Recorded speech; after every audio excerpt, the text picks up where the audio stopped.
And welcome to Curtis Granderson Stadium here in Chicago, Illinois. It's the third game of 4 here for the 18U Baseball Regional here at Curtis Granderson as we welcome you to the 2022 MLB RBI Central Regional Tournament all weekend long here in Chicago, Illinois, and it's hosted by Chicago Cubs Cherries. With that, we welcome you inside the booth, everybody. Kevin Malater joined by Austin Kroom yet again. Austin, we had the Guardians earlier this morning. They got to a red-hot start, 1-0. How do they continue and build off of a performance which they won by 16 runs? I mean, what they got to do, they just got to come in with the same intensity that they did in their bottom half of the first. You go in your half and you just go hit anything you can, keep passing the bats, do what you can, have that energy. I mean, the coach said, we may not be able to do that again based on who we're playing in the competition and who they're playing in the lineup, but they're going to go out there and give it everything they have to make sure they win in any way possible. You're definitely right. Royals have a solid defensive team. No errors were committed in that last game between the Royals and the Reds, and so that'll bring up the leadoff hitter, Dom Perrine. He plays left field, and we'll get things going. They'll go against left-hander Cohen Leeson, and we're underway with the first pitch, missing upstairs for a ball.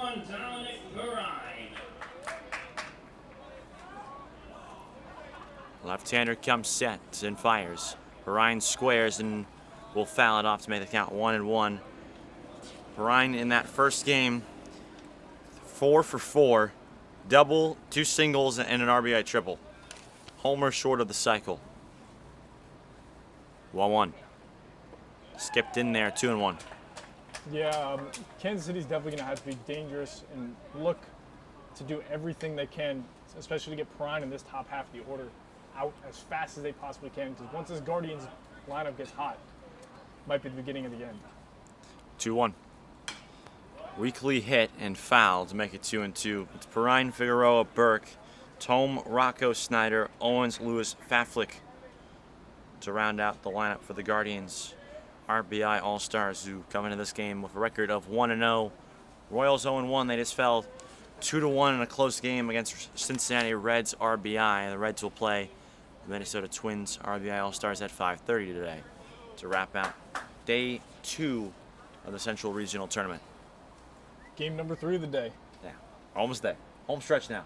Hey, trust me, this is not a. No, it's not bad. This is not a very difficult thing. It's fun. Love doing this. Exactly right. 2-2. Grounded to the right side. Kellen Jackson is there, and that's the first out of the ball game. Score at 4-3, and then it's the first out, and that's something that the Twins RBI team struggles with. They were unable to retire the leadoff batter in any of the 4 innings except for the third. Yeah, we'll see how the Twins are able to hold up against Cincinnati later. I mean, Cincinnati definitely was giving this Royals team a run for their money, especially with the pitching. That one missed out and away. Figueroa was the pitcher in that first game and pitched to beauty. I would expect nothing less from him on the offensive side.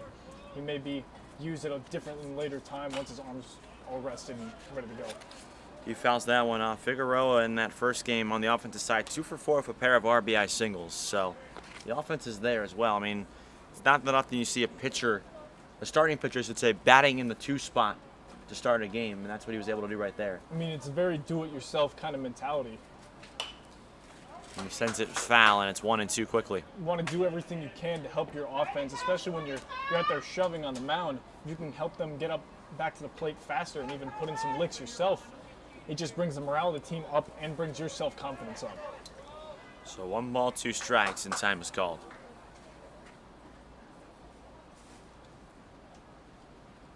Not expecting this one to be a blowout. I'm expecting this one to be a dogfight. Yeah, definitely. Figueroa hits that one foul. Especially when you have both coaches talking the other teams up as much as they were in pregame today, which you don't see a lot often in a tournament when you're both trying to fight for positioning and seeding. Royals essentially just fighting for their tournament lives at this point. Starting off 0-2 would be detrimental to your chances to compete at that championship game on Sunday. Yeah, I mean, that would definitely ruin their chances, but I mean, we had talked to some of the coaches on both sides, and they explained that it's going to be a good fight between both teams. Both are great pitching, great offensive. Should be a good fight. Popped up right side. Drifting out is Sanchez. So is Jackson, who sees it. Sanchez does. And makes the grab for out number 2. Royals catcher Donovan Portman can be heard from up here. He's out there screaming for somebody to call and how many outs there are. That's the kind of energy you want. You want a leader out there on the field for you. If he's screaming at everyone and keeps them alive and intent, that's all you can ask for in a coach or a player. So now Jack Burke with 2 away. Also, of note, the Guardians did not have a 1-2-3 inning in that first game either. They're in threat of doing it here. Burke starting at first base today for the Cleveland RBI team. 1-0. Up there for a ball.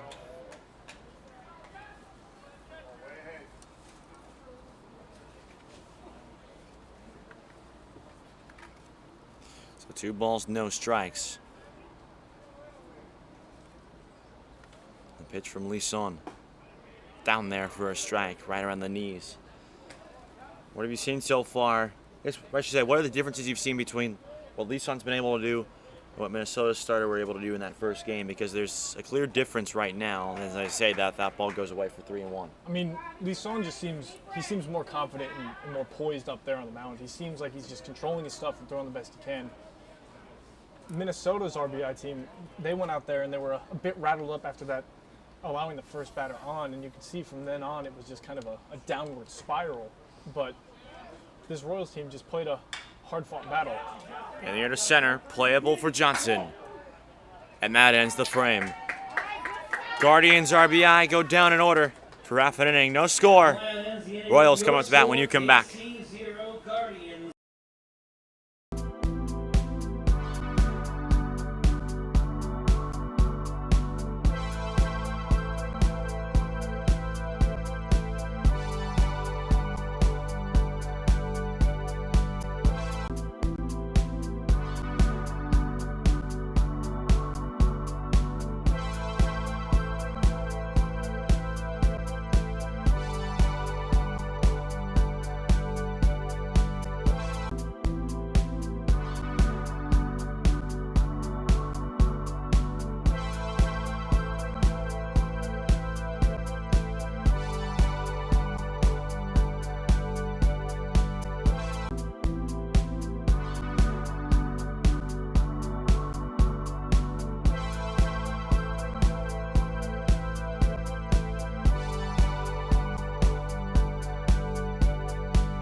We have bottom 1 here from Curtis Granderson. Kellen Jackson to lead things off. Here's the Royals RBI All-Star lineup.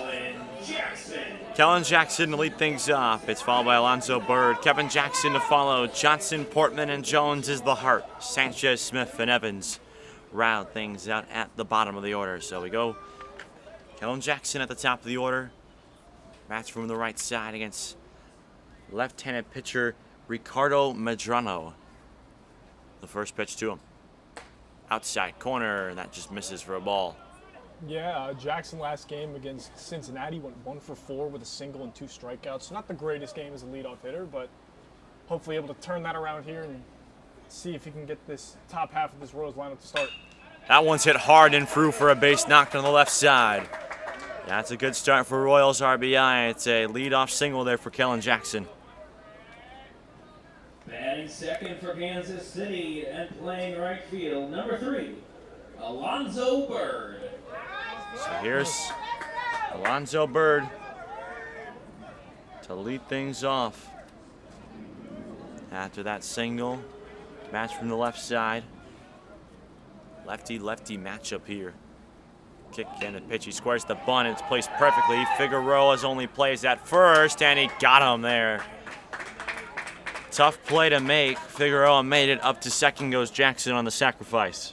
Good sacrifice by Bird. Definitely productive out. He was able to get Jackson on over to second. Number 1, But also Bird, Jackson. he's already getting involved. Even after last game, he had that single, but his teammate Evans got thrown out at the plate at the end of that one. But End the game. that's in the past. They're focused on winning this one now against a hard-fought Guardians team. Here's Kevin Jackson, and Medrano steps off.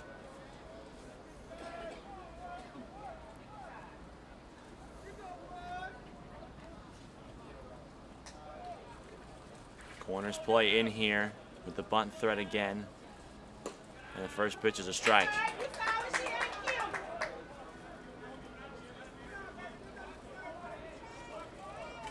Medrano, a tall, lanky left-hander.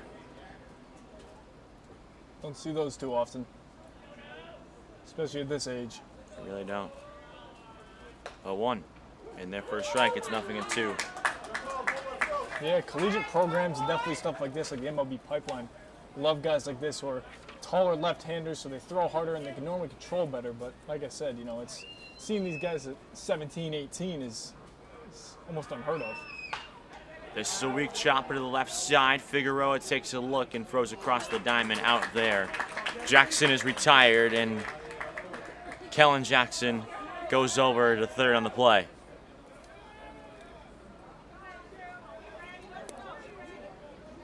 Batting fourth, number 11, and playing center field, Jeffrey Johnson. So now here's Jeffrey Johnson with 2 away. First pitch to him. Outside corner misses. Medrano, by the way, born May 29, 2003. So if math serves me right, he's 19 years old.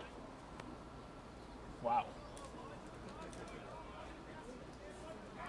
1-0.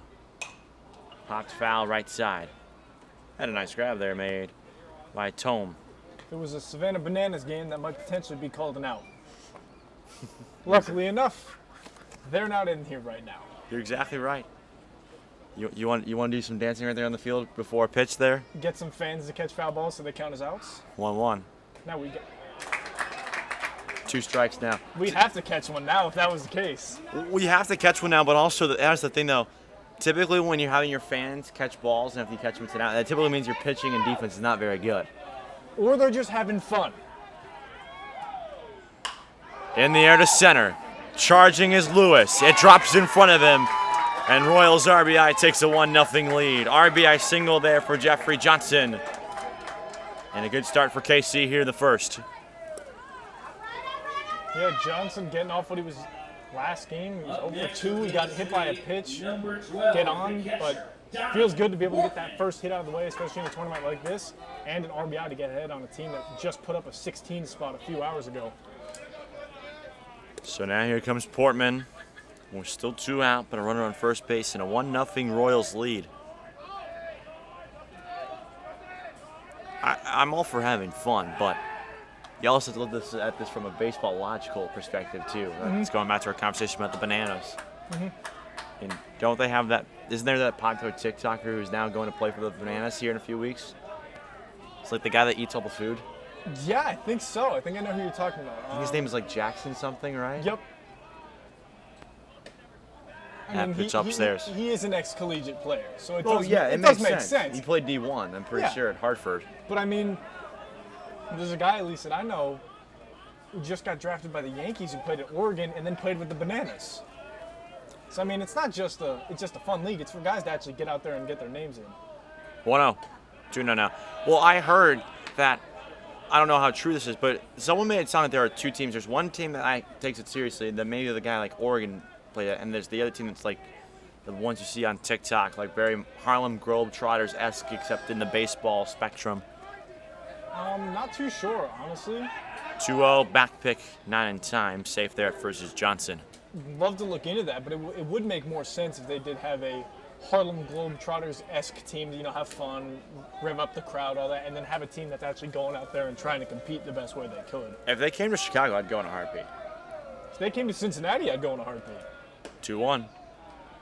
3-1 now. We just got to go down to Savannah, I guess. Road trip it.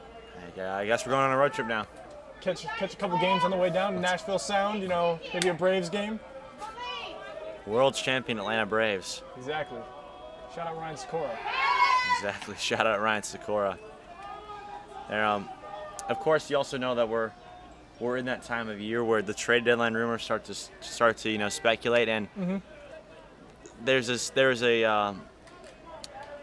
little segment on MLB Tonight, I want to say.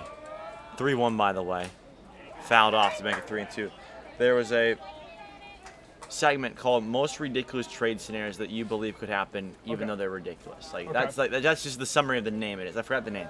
Something like that. Yeah. Someone said Shohei Ohtani to Atlanta. For who? They just said, "Give me a player and where they go." That was kind of pretty much that was the gist of it. So they said Shohei to Atlanta. You'd have to think who they'd give up.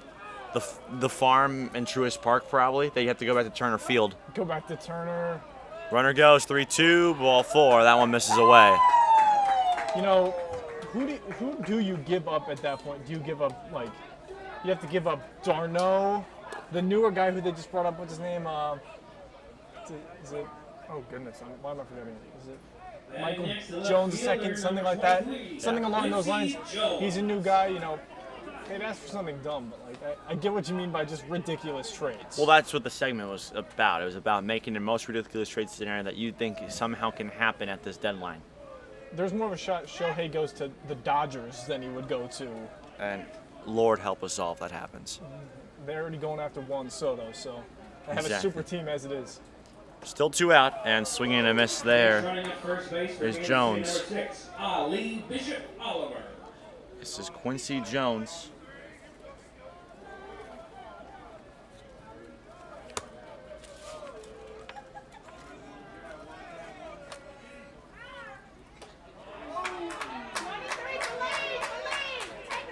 So 0-2 now after 2 cuts that were both outside the strike zone. So you're here if you're Madrano, strike away from getting out of this frame here. Where are you going, Austin? Just depending on what he's getting. If he's able to dot it, try that up and in corner with a fastball. See if you can maybe get him looking. At least try to jam him a little bit. And there is now a runner, Bishop Oliver, on first for Portman, the catcher. Yeah, courtesy runner, that's the rule here. High school NFHS rules installed in this tournament. 0-2. Left upstairs by Quincy Jones, and the count's now 1-2.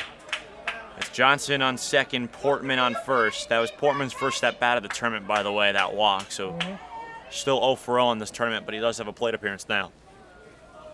Got on base. That's all you can do to help your team. 1-2.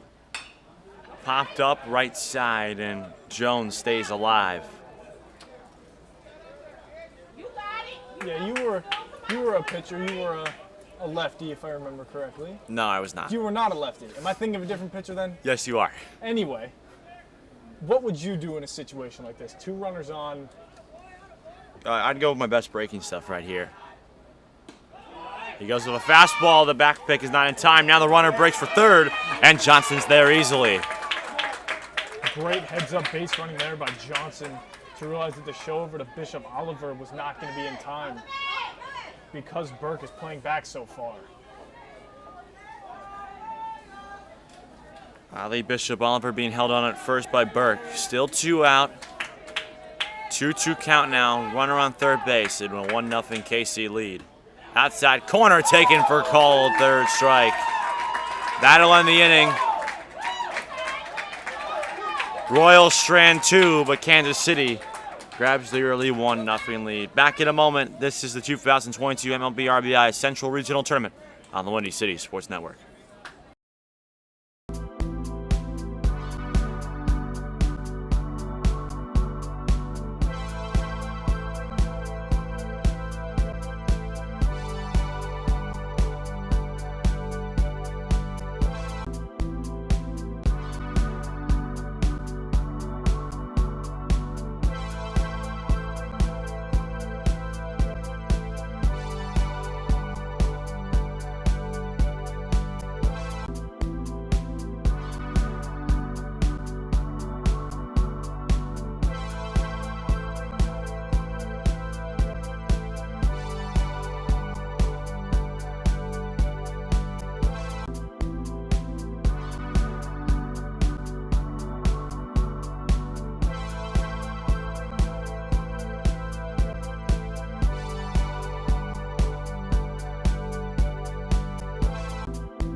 Top two with the Royals leading by a score of 1-0. Kevin Millay and Austin Kroom with you.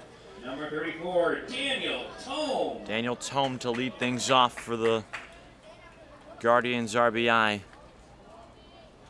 And their half of the second.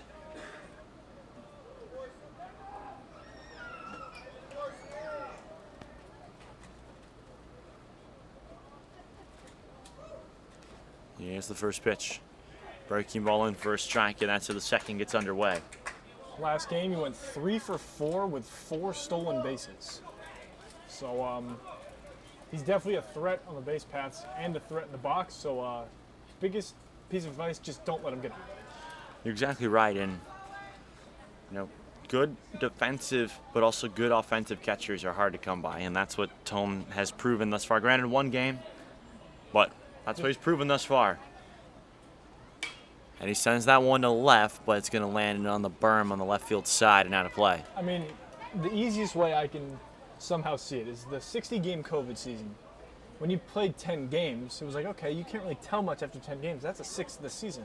They're only playing 4 to 5 games here. One game is, 20 to 25% of what you're going to see. So they got to start off hot.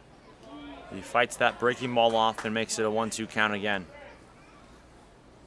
And that COVID season now gets referenced for all sorts of stuff. I mean, we now Mickey have Mouse ring. the Manfred Man was the first year that was in play. Mm-hmm. The runner on second extra innings. And he also added, the shortened seasons. Talk about shortening the seasons really began because everyone's like, okay, well, now we've done that shortened season. Upstairs 2-2 now. Now we're back to the full seasons. But yeah, you're right. Because now everyone kind of compares when you have an abbreviated stint like you just mentioned. It gets comparisons to the 2020 MLB season. Yep. Tome to left center field. Coming in, Johnson. He makes the grab on the run for out number 1.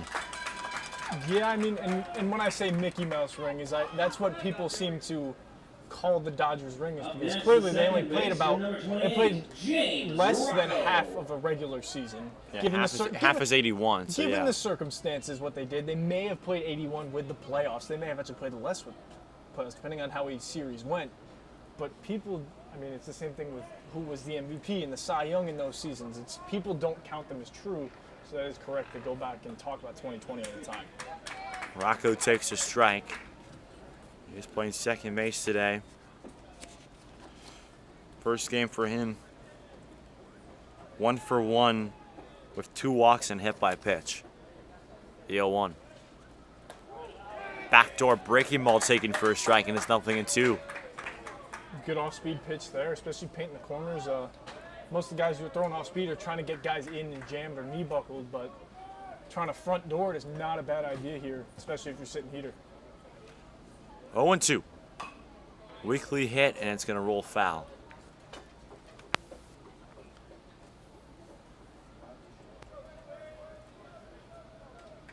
I'm glad the weather's been able to hold up for these games so far. I mean, it's been beautiful all day here and at the games for DePaul, so can't complain if you're a sports fan today. No, you cannot whatsoever. 0-2 for the 48-footer. Make the count 1-2. Game 3 of 4 today here at Curtis Granderson. Final game tonight. Reds and Twins at 5:30.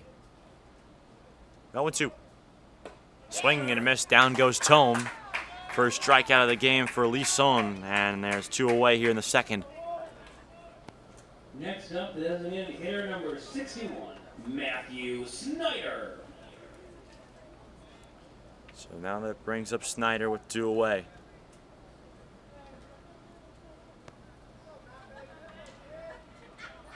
Snyder, the DH, takes a 52-footer for ball 1.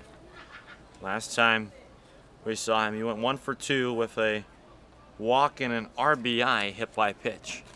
That came in that 10 a.m. game against the Twins RBI team. He goes up 2-0 in the set mat now.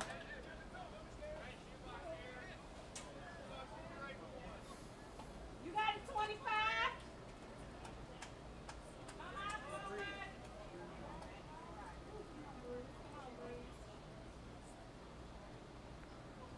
Two balls, no strikes, the pitch.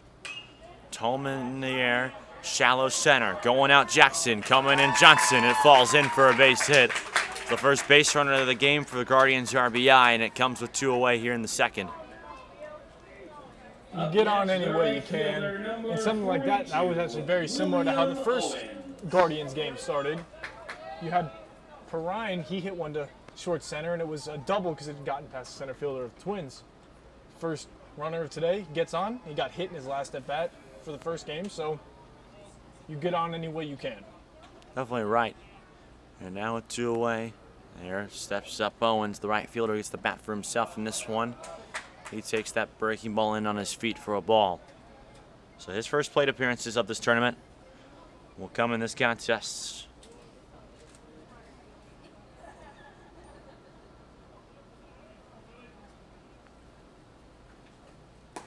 That misses down and away, 2-0.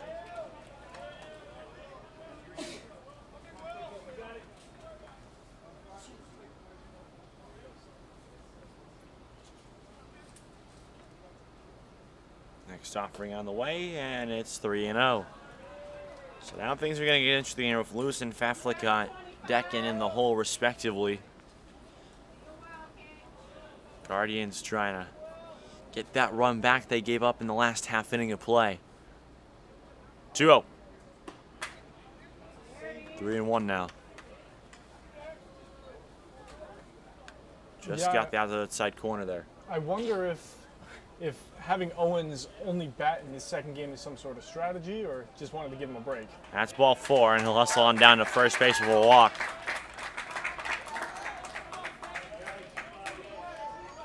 I think this could just be a straight up strategy saying, hey, look, we know we have a pitcher who can bat. In that first game, maybe there's some questions about Madrano, whether he can bat or not. Maybe he's a PO.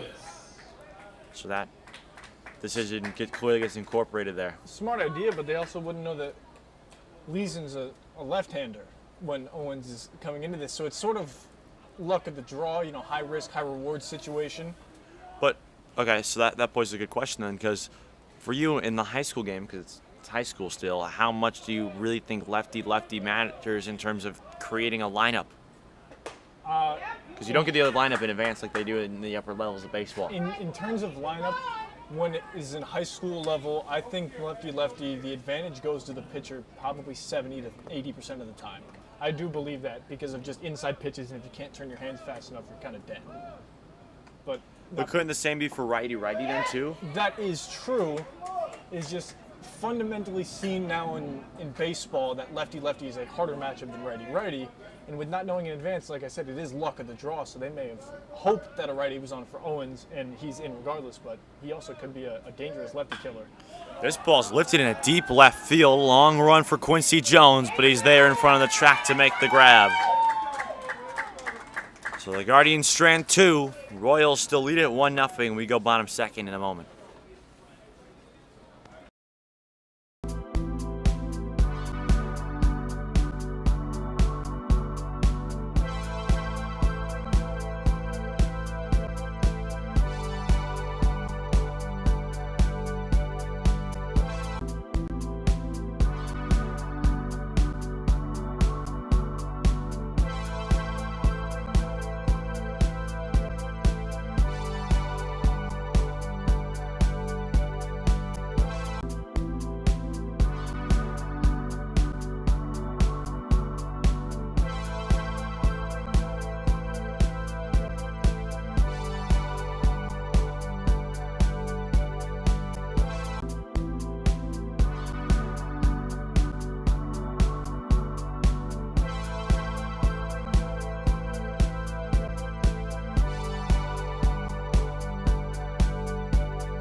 Bottom 2 as we get things back underway.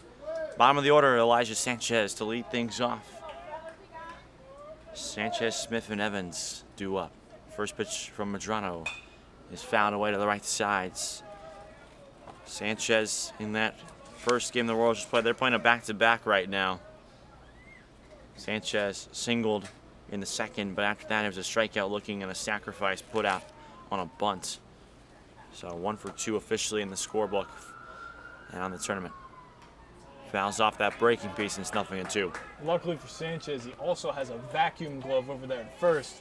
So even if he may not be on offensively, he's on defensively and vice versa. So you're going to always get something out of him over there. He's kind of this middle of the low anchor of this lineup. So no balls, 2 strikes. Lefty exclusively coming out of the stretch. That's Medrano, and he fires away, and it's another breaking piece that's chopped to the right side and foul. Medrano's stuff has been looking pretty good so far. He's been able to locate as well as he could. I mean, he's allowed 1 run, but considering how some of the games have gone in this tournament with other pitchers, allowing a team to only have 1 run is a pretty good start. 0-2 again. Fouled it off himself.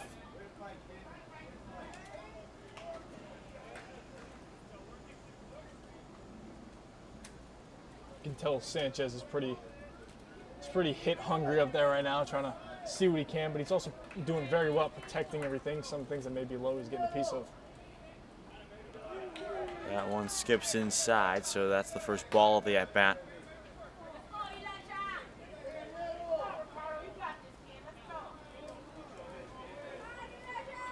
So still 1-2. Medrano comes set with his sign and delivers.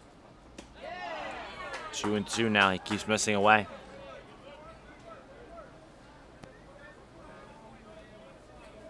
That's all you can ask of your hitters. If he's down 0-2, if he's able to work it back full, great plate discipline. That's all you can ask for. Time is called.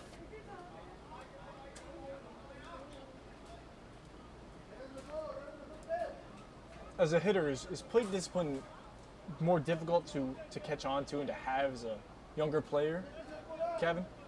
I think it is, yeah. 2-2. 3-2 now. He's struggling to find the strike zone here. Do you think it's grown and learned the harder the opponents that you face, or is it maybe just you start to realize more of your strike zone? It's the latter option, and I want to hear your answer on this as well. I think it's a bit of both. Really? Okay. I think that the harder competition you face. In the air to right, backing up his Owens. He fights the sun, but is still able to make the catch for out number 1. Yeah, I think the harder opponents that you face make you realize, like, you know, as you get older, you start seeing guys throw off speed and have way better speed differential.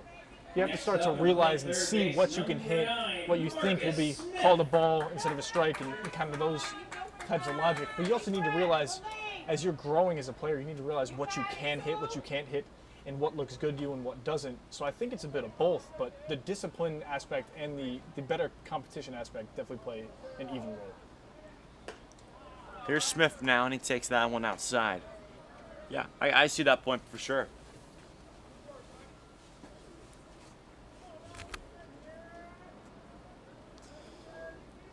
Left-hander comes, sets, and the 1-0. Outside corner for a strike, and it's 1-1.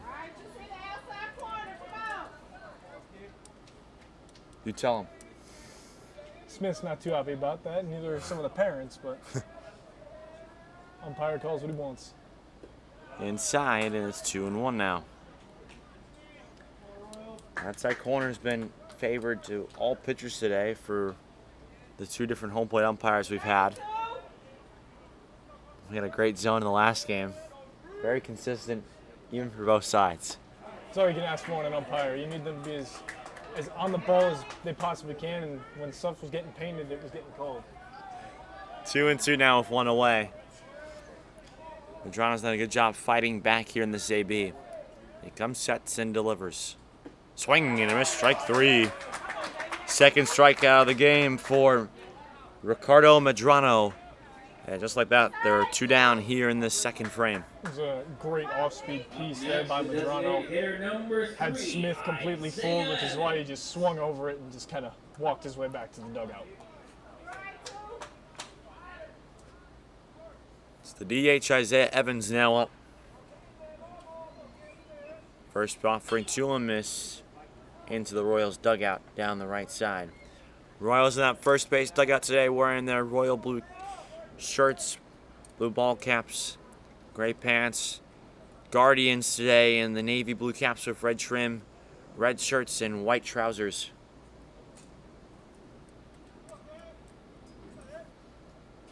Oh, and 2. That's a pretty breaking piece right there, Austin. Yeah, I mean, if they're going to keep looking at it on that outside corner and the umpire's going to keep calling it, he's going to keep throwing. So guys like Evans in the top of this lineup are going to have to start protecting and at least try to just flick the bat out there. 0-2 the pitch. Back up the middle, coming in as Faflick. Inning over. 3 up, 3 down goes Kansas City, and we're through 2. Score still remains 1-0. This is the 2022 MLB RBI Central Regional Tournament on the Windy City Sports Network.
Top 3 still 1-0 in favor of the team from Kansas City, as it's 9th and top for Cleveland. It's the shortstop Jack Faflick to lead things off. Left-hander Leeson comes sats in. Faflick squares the bunt, but it's just going to trickle foul.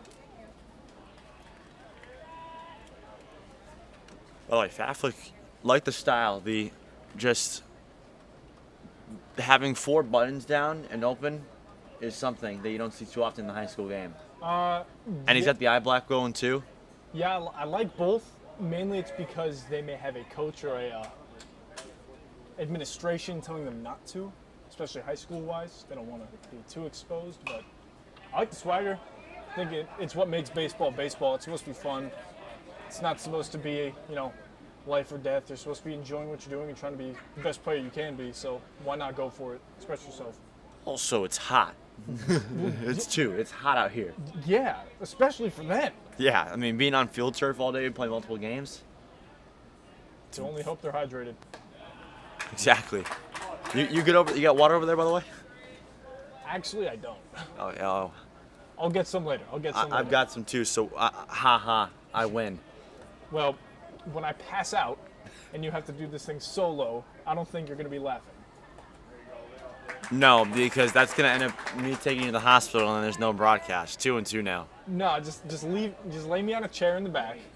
You finish the broadcast and then we go to the hospital. I mean, your team first, but Always a team player. but never mind. This is fouled off. Think of the kids, Kevin. Think of yourself. This is a health matter at this point. Sometimes you have to be unselfish. I didn't even know how to respond to that. Faflick takes strike 3. That's how the third inning begins.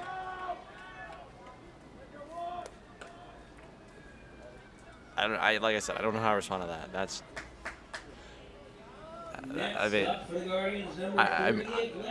We won't have to worry about it. Don't worry. It's an entire hypothetical. It's not gonna happen. I can still be speechless though. Yes, I know you can. I didn't say you couldn't. Here's the top of the lineup. And Perine.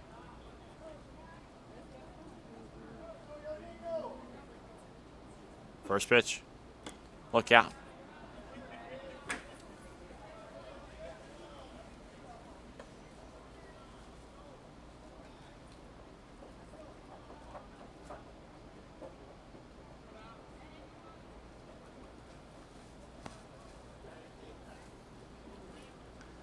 One-0 pitch. Checked it. No, it doesn't matter. It's a called strike either way. Yeah, not starting this game as he had the last. He ground out to the second baseman. Not exactly what you want, but it's only one at bat. You got a couple more and plenty of game left. 1-1. 2-1 now.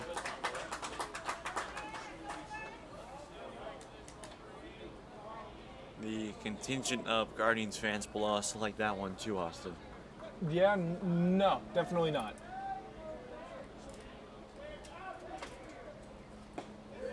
2-2 now. And the contingent of Royals fans below us liked that one. Now you got it. There it is. You got it the second time. There it is. There we go. 2-2 again. Follow that now.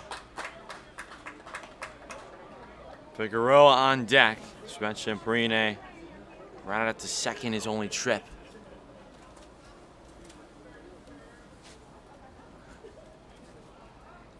Lisson comes set and delivers. Up and away, it's a one-out walk there.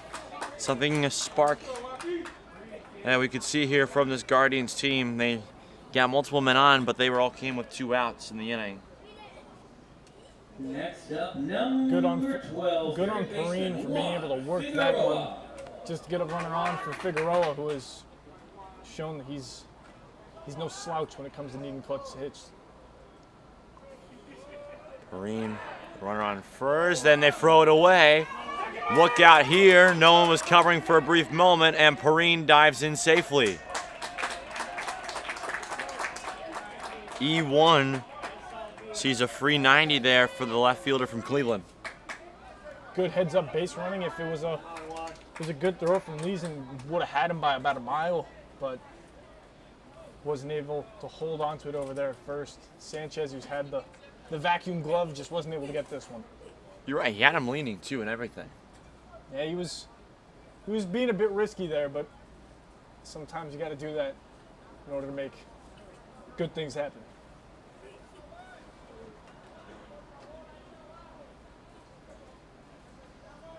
So now there's still only one away as Figueroa is up for the second time. And he sends that ball to center on a line. It drops in front of Johnson for a base knock. Heading for it is Perine. The throw there is not in time. It's first and third with 1-0 out, and here comes Cleveland. This is exactly what we saw in that first game this morning.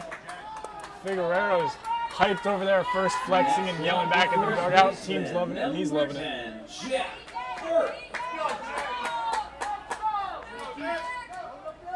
Jack Burke now flew out to center in his last and only trip, which would get the job done here theoretically with only 1 away and a runner on third base. And time is called. He's going to go talk with manager Corey Douglas. What do you tell a guy in a situation like this? Just go up there and see ball, hit ball, protect, just do what you can? Or, he's worked the count? Yes. Great answer. Hey, it's my job to be asking you the questions. I know, but it could be any of those. Runner goes. Burke pulls back the bunt. And Figueroa takes second easily.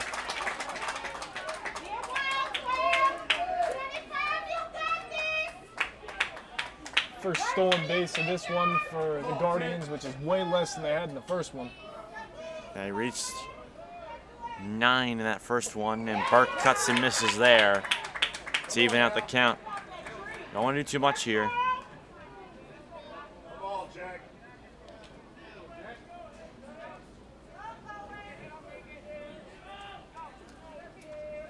Lefty sets, fires, and this is popped up to the right of us, put it in the seats.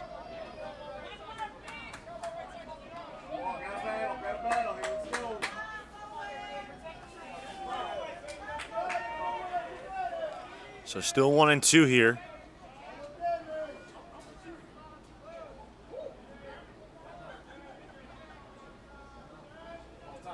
Long pause by Leeson, and time is called by Burke. Smart there by Burke. He sees that Leeson's trying to take his time, and he wasn't having it. Keep the ball in your plate. He's got to try to control his destiny. 1-2 again. This is in play to the left side. Smith will take it to first. Out there. And this game is tied. RBI grounded out there by Jack Burke. And we're even out here in the top of the third.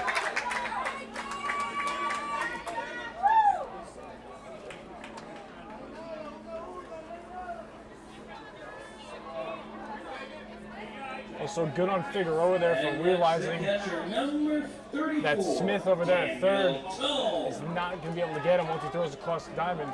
So he's able to get over there and take it and have the shortstop cover at third. Wasn't enough time. Oh, they say Burke beat out the throw. So it's still first and third with only one out.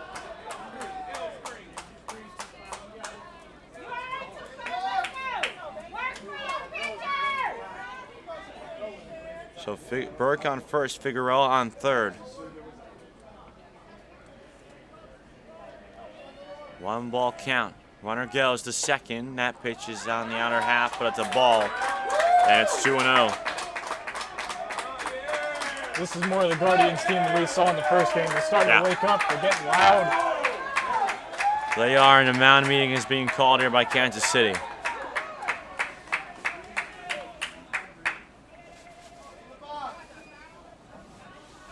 A lot more Guardians fans here for this one than they were in the first game. Maybe that 10 o'clock start had something to do with it. They're bringing the noise nonetheless.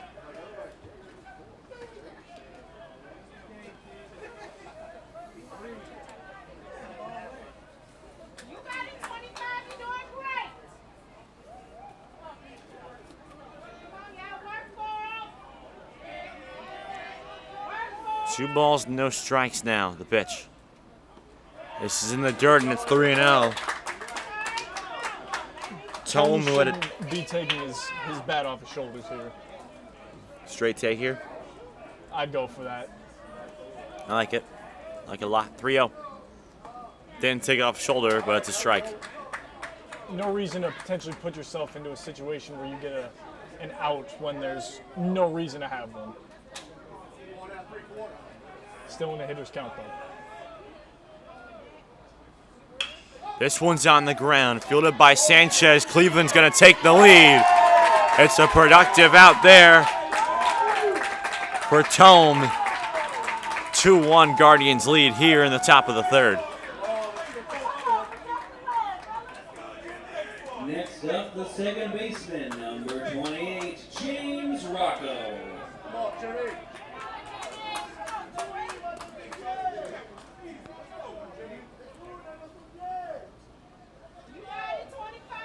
So now here's Rocco. Hard but foul down the left field line. Just missed an extra base hit on that one, and another RBI here for the Guardians. He's definitely going to sit on that pitch for the remainder of this, I bet. James Rocco struck out swinging back in the second. Work for your pitcher. 0-1.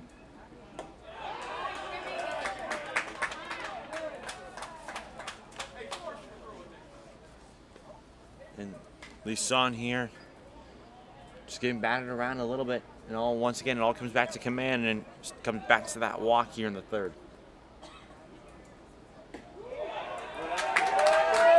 Yeah, after getting touched up a little bit, he's been losing his control, which is why the coaches of the Royals have gone out and had a mound visit with him, which makes sense. Just do the best you can to breathe and just play ball. And I know that's easier said than done, but It's going to be a 2-2 count now after Rocco fouls it off. You're definitely right, though. It's become that time where this pitch here and pitches change course and complexions of games. 2-2. In the air to left. It falls for a base knock. Cleveland takes a 3-1 lead. RBI single for James Rocco.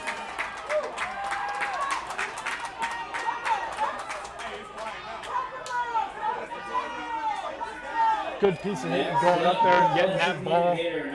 Rocco did exactly what he wanted, waited for his pitch, went up, and was able to rock it into left field.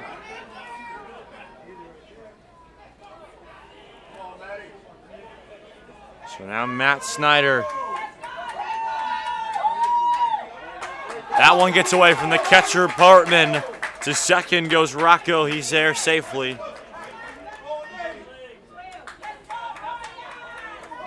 Matt's been on the wild pitch.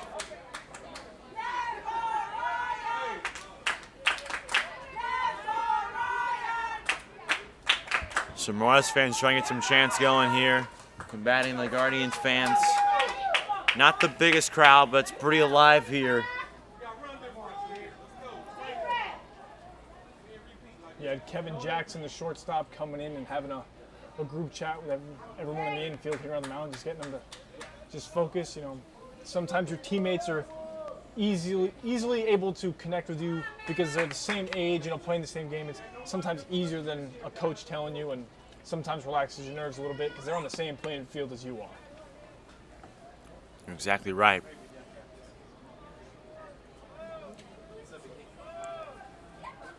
So now Snyder once again still up, runner on second base.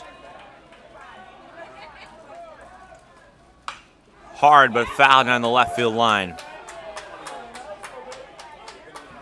He's making good contact though, nonetheless. Oh, I mean, everything we've seen from him hit so far has been some pretty good contact. If he gets a hold of one, it could leave the yard. 1 ball, 1 strike. 2 strikes now to that last foul ball. Leeson sets, runner goes, pitch is fouled off, and we'll do it again. Seems like he's looking for a heater down and in a little bit, see if he can just turn his hands over and pull it to left field. So if I were Leeson, I would not be putting that pitch in a position where the hitter has the advantage. Pitch away, maybe throwing some off speed in the dirt, as long as your catcher is able to block it correctly. Portman's been pretty good behind the dish. Popped up. Right in front of us.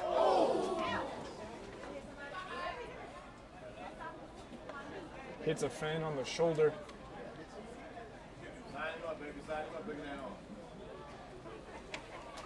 Hope they're okay down there. It didn't look like contact was too bad, but nonetheless, it'll most likely leave a mark.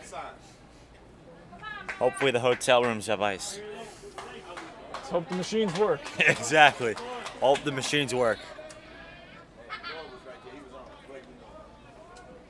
Still 1-2. That ball's clobbered to left field. If it's fair, it's gone. Gone!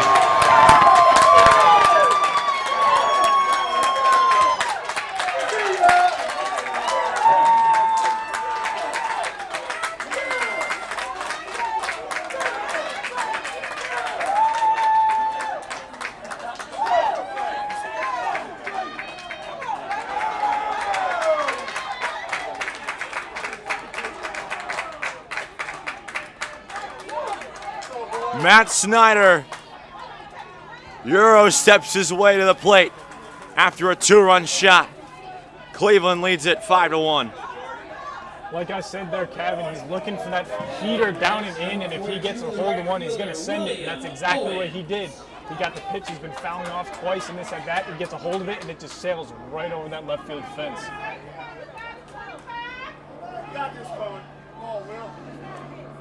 First Cleveland home run of the tournament as Owen steps up. 21st run in 2 games. That's quite impressive for this team here in early going to this tournament. Yes, it is. Taken for a strike.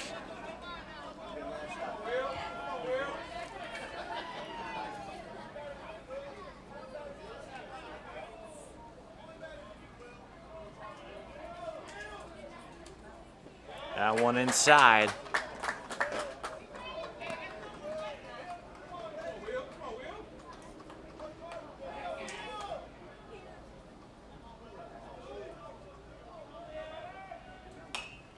Popped foul left side. They seem to be all over Leeson at the moment. Kansas City may want to look to start warming somebody up in the pen.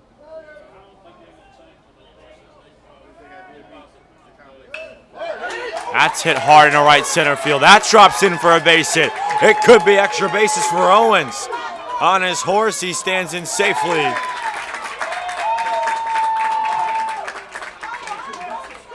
These guys look familiar, Austin. Yeah, we've seen this show before, and just a few hours ago, and they're getting right back on it. They're getting loud, they're getting excited, and they're hitting again. Past the bats is coming back. And now, this is going to bring a meeting to the mound. And a pitching change here. It's 5-1 Cleveland lead.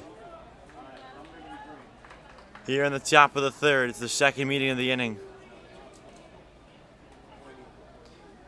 The Guardians players and fans fired up as Leeson will exit the mound.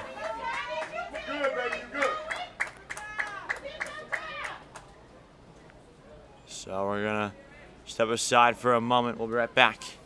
5-1 Cleveland leads after this pitching change.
Welcome back. Royals go to their bullpen. It's Andres Rodriguez, the new man, to the mound with a runner on second base. First pitch blocked by Portman, and having to retreat back is Owens. Good block there by Portman to keep Owens over there at second. 2 2/3 for Leeson. 6 hits, 2 strikeouts, 2 walks, and a wild pitch. As of now, if this game were to go final, he's the recipient of a loss.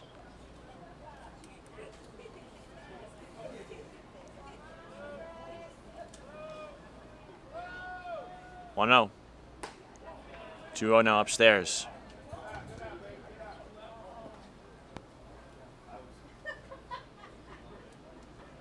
Just one batter away from batting around in this inning. They really are, yep. That'll be the third time just in this day alone they're doing it. They did it twice in the first game. I would not be surprised with how this offense has been for this team.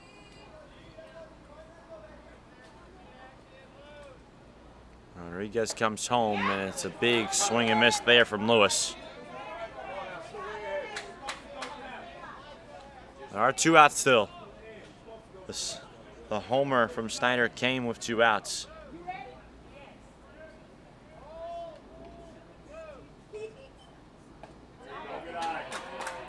Gutsy take there to make it 3-1. Yeah, was a bit down, so I get it, but if it was just maybe an inch or 2 up, it had a shot to be called a strike at the corner. Good eye there regardless by Lewis. Sends it foul right out of play.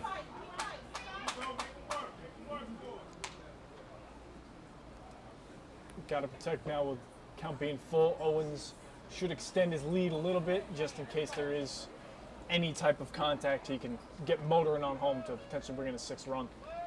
Payoff pitch. Outside corner for strike 3, and that'll end the inning. So 9 men for the Guardians come to the plate. They score 5 times, and they lead at 5-1. Bottom 3 coming your way after this break.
Kellen Jackson leads things off as we go bottom 3, top of the Royals lineup. They trail by 4 runs now. That one misses away on a breaking piece. Final line for Lison, 5 runs, all of them earned, so now you can officially close the book on him. That one misses down on a fastball, 2-0. Yeah, Kellen Jackson had started the Royals' little offensive run. He had that single and then scored later on a single by Johnson. That's a strike, and it's 2-1. Let's hope he can potentially start that again, cut this lead in half at least. Exactly right. Try to get his squad back in the game. 2 balls, 1 strike, the pitch. Make it 3-1. Yeah, it's in a hitter's count. He's forcing Madrano to throw it near him or throw him something at least somewhat decent enough. The pitch. Back up the middle, past the dive of Faflick into center field for a base knock. Just like he had done in the first, getting out with a single up the middle. Expect this Royals team to try to get that energy back. Next up, the right fielder, number 3, Alonzo Bird. Bird had the sacrifice bunt back in the first. And it worked to perfection. He was able to allow Kellen Jackson to advance to second on the play. See if he squares up here. No, he will not. As Medrano will check on the runner at first, and Jackson's back in with a head first slide. It's not as satisfying seeing no dirt cloud on this turf, but it works the same nonetheless. Outside, they'll try the back pick and safe it versus Jackson yet again.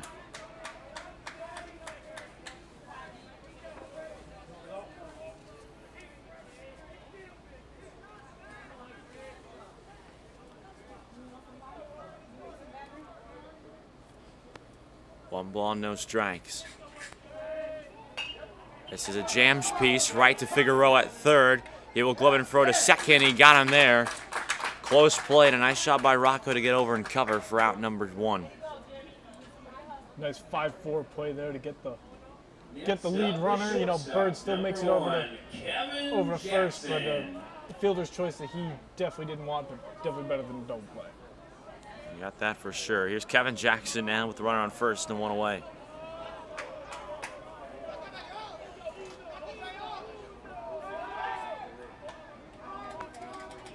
Check on the runner, safe at first is Bird, excuse me.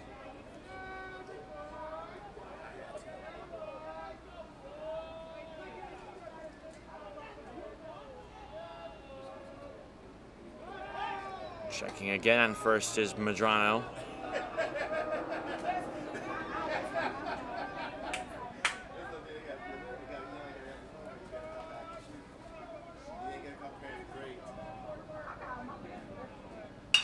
This is a weakly hit ground ball to short. Faflick goes to second for 1. The turn, not in time. Another fielder's choice, but now there's 2 away.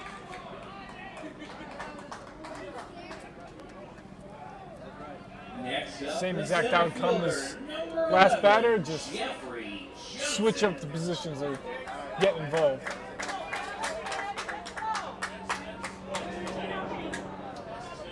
Here's Jeffrey Johnson. Had that RBI single back in the first. That played the only Kansas City run thus far. First pitch in there for a strike.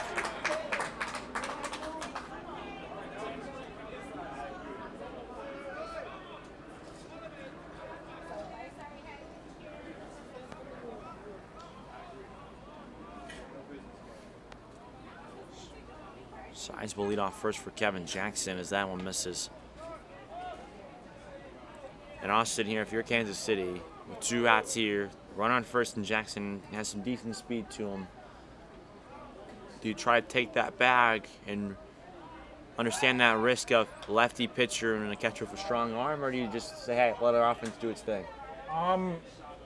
Just based on the fact that Medrano's thrown over as many times as he has, I'd let the batter just go and see what you can get. See if Johnson can potentially poke something into that right center gap.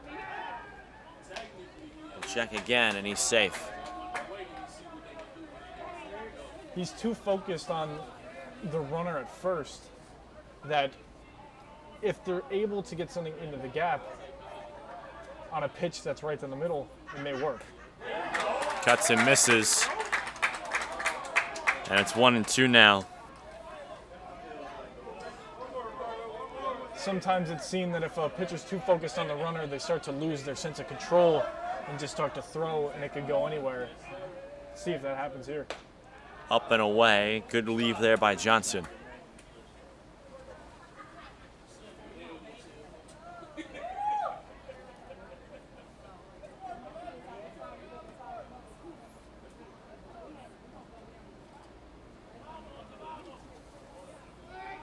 Runner goes. That pitch is in the left field. It drops in for a base knock. Holding at second will be Kevin Jackson. So it's first and second with 2 away.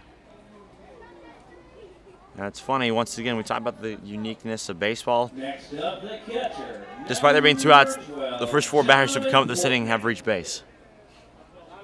There have been 2 fielders' choices. So on the runners to reach. and the singles that have sandwiched those two fielders' choices. You know, like I had said earlier, baseball giveth and taketh away. It's not like any other sport. There's times where there's so many positives that turn into negatives just off one bad footstep. So you never know what's going to happen, which is why you have to be 3 steps ahead on everything that your opponent does.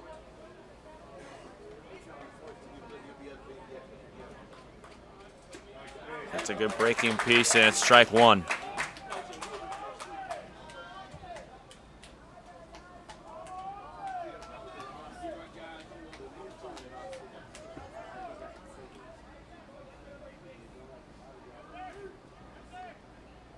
Go 1. Skipped inside.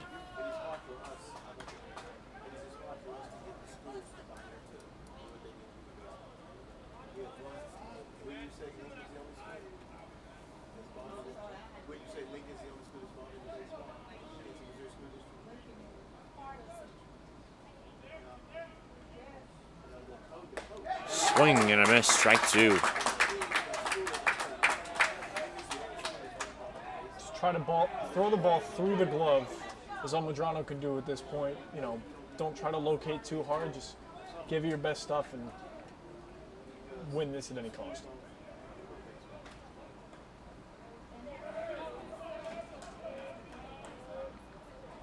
Swing and a miss, strike 3. Medrano pumped up as he crosses and hops off the mound. 4-3, Cleveland leads at 5-1. This is the 2022 MLB RBI Central Regional Tournament on the White City Sports Network.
We're on the top of the 4th, and Cleveland leads it 5-1.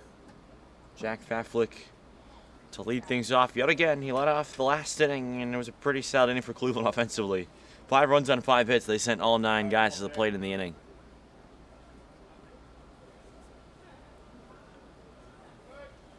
Now the windup comes Rodriguez. That's in there for a strike, and that's how this 4th inning gets underway. Minors always 7-inning games here. High school rules apply.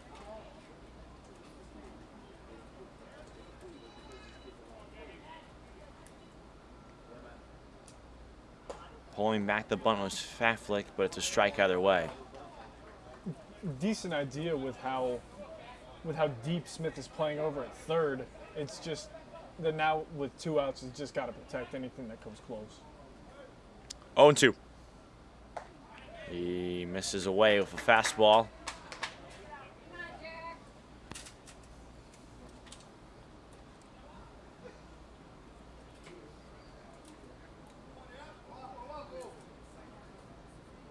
Oh, look out there.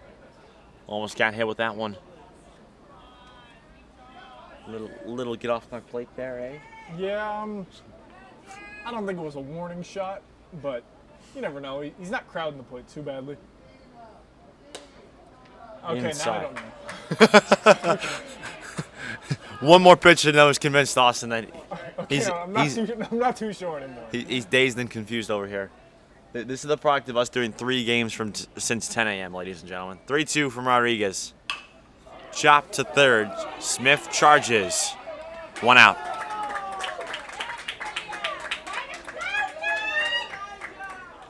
Just beat him by a step, but he was chugging it down there. If it was another hop step, he might have made it. He was definitely chugging it down there for sure. There's no doubt about it. Were you a fast runner when you were on base at any time? Like you said, you were a PO, but when you played the outfield, were you one of the faster guys, or were you just a unit out there per se? I was not very fast. Lengthy, not fast. Long, lanky. Just didn't have the momentum. I was not the fastest guy on the team. I was not the slowest guy on the team. But I wasn't the middle guy either. It's not necessarily the worst thing. Always room for improvement, but you could always be worse. So, good on you at that one. Thanks. 0-1. Down low. This is Perrine again. Walked and scored his last trip.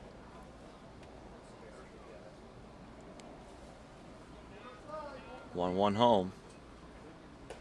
Swing and a miss. It's a good change, brother. We haven't seen that before from anyone really today. Not a whole lot of change-ups, not just in this game, but just in general. Yeah, no, we've seen a decent amount of off speeds, like sliders and curveballs, which are the ones that go in the dirt. But I think with Rodriguez, his off speed helps. On the ground, charging is Jackson. Tough play, and he's safe at first.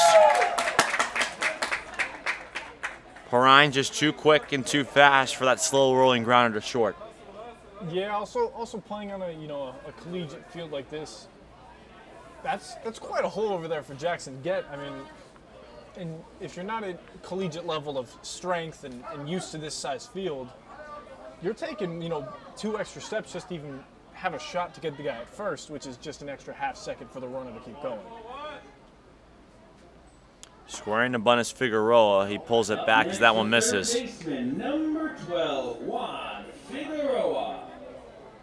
Last time Perrine was on, there was a throwing error by the pitcher, allowed him to get to second base, and then a single by Figueroa. So maybe we'll see a potential move here. Runner goes on the 1-0. Figueroa pulls it back. The throw is going to go in the right center. No, it will not. Kevin Jackson was there to cut it off. That ball was destined to get the gap. Yeah, Jackson just saved a potential run there, depending on how far away that Really? I see. Johnson in center field, he's fast and he's paying attention, right? But if you're not expecting a throw like that, you see the guy, if you lose the ball for a half second, he can round third big, and he's just fielding it. Figueroa slaps that to the opposite side and foul. So a little what-if scenario, clearly. Clearly. Well, Jackson was able to get the ball, which good on him for being back up. He's doing exactly what he's supposed to. You're right.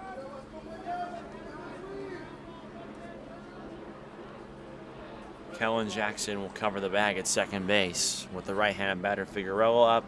1 for 2 on the contest. Singleton scored his last time to the plate. Figueroa fouls it off and the count evens out.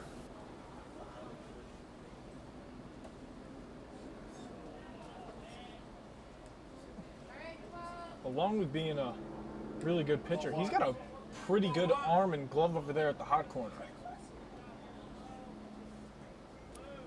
He was shoving today. Oh goodness, he was going out there with intensity. Out of play. Figueroa stays alive. Yeah, he was did he have a one-hitter in his game against the Twins RBI All-Stars? Yep. which is 1 hit, 5 innings shutout, 1 hit, 5 strikeouts, no walks. And in the name shutout, no runs allowed. and he was pushing 80s. He's touching low 80s. We don't have a radar, but just kind of our estimations up here in the booth. Just based on all the grunting. Yeah. He was throwing hard. Yeah, exactly. The Wouldn't estimations from Tweedledee and Tweedledum up here in the booth. Wouldn't want to. All I'll say, I don't know how hard it was. We don't have a gun. I wouldn't want to be in the box if you have a guy who's that angry and throwing that well. Well, and also he can spot. He was spotting it spotting. too. For 4 straight innings, it was dot after dot after dot. And he keeps fighting off pitch after pitch after pitch here. He can't be stopped. Is that the 3rd straight foul ball? He's looking for something exactly what he wants, and he's going to drive it. Big time players make big time plays. Potential extra base hit here. 3-2. He keeps fighting off here and just staying alive. And it's become such a tough out here. After all he's done within the past few games offensively, you may want to go with the walk here so you don't get that run in from second.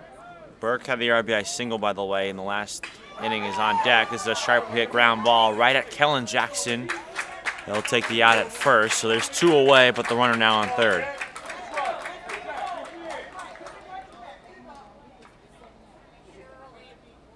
Even that ground out is still productive, being able to move the runner over. Number 10. And with how well this team has done, especially Burke, he has that single RBI and a stolen base so far, and he's hit twice. Expect him to potentially drive another one. Like I mentioned, Burke singled in a run his last trip to the right-hander's batter's box. That one skipped into the turf.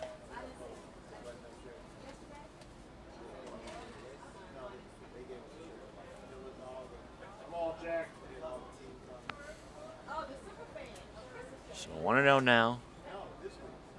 Rodriguez sets, and this ball is lifted into left field, twisting as Jones. He turns, he can't find it, and it rolls all the way to the base of the wall. 1 run in, holding at second will be Burke. It's an RBI double, and it's a 6-1 Cleveland lead.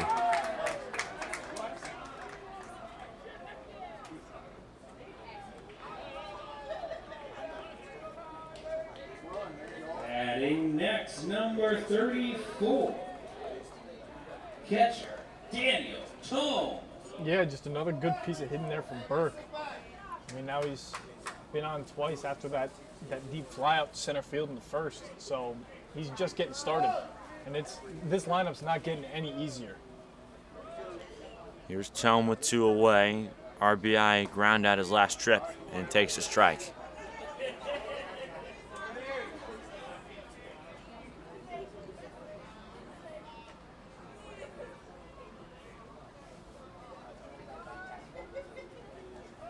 Oh, 1. That one's hit hard, and it's fair. Down the right field line and into the corner. Coming around second to score is Burke. On his way to second goes Tome. They just swap spots to make it a 7-1 Cleveland lead. This offense just keeps hitting. It's incredible. I mean, you saw it in the first game, and sometimes that few hour difference might have a team sleeping. Whatever they did over their break, it just got them even more energized.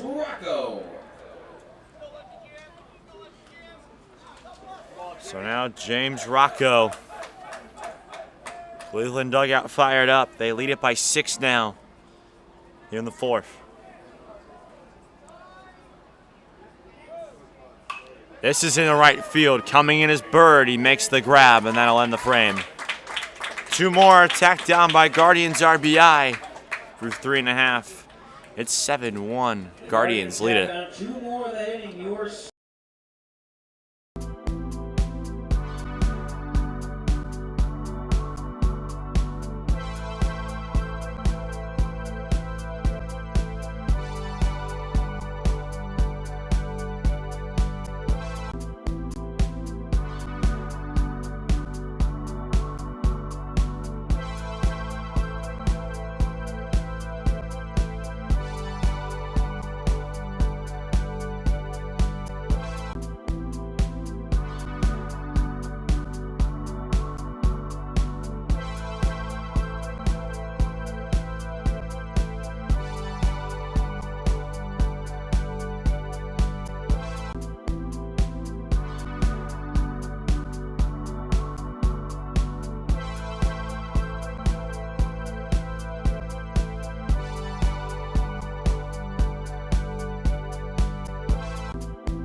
Bottom of the 4th, and Royals RBI come to the bat. They trail by 6 after giving up 2 more in the top half of the frame. Now we have 6, 7, and 8 hole hitters. So Quincy Jones gets us started. Next up for the Royals, leading off the inning. He takes a strike. Number 23, Quincy Jones. No balls, 1 strike. The pitch fouled off, and it's 0-2.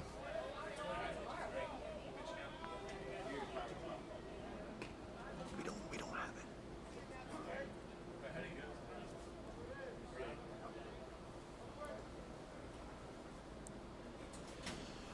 0-2. Medrano sets, kicks. And this is flared in a short center. Long run for Lewis. He dives and he made the grab. Oh, what a play. Absolute whim jab over there in center field by Lewis. Great play. Hat comes off. Looked like for a second he may have dropped it. Gets up, flexes a little bit, shows he has the ball. Great play. Number 24, And now I'll bring up Sanchez here. Flew out his last time as well, Elijah Sanchez. And I think maybe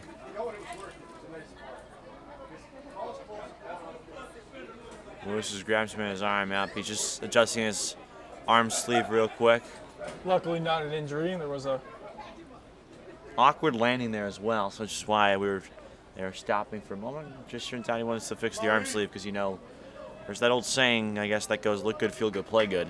Right now the Guardians through a game and a half have looked good. They've played good. I'm sure they feel good right now, up 7-1 here in the second game of their 2 games today.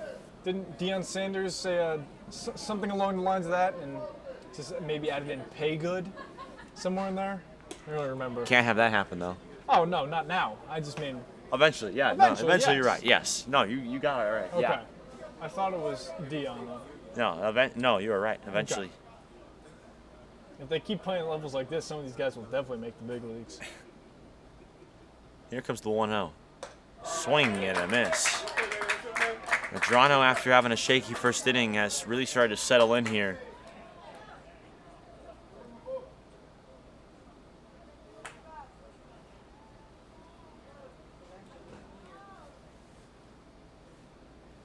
Ball 1.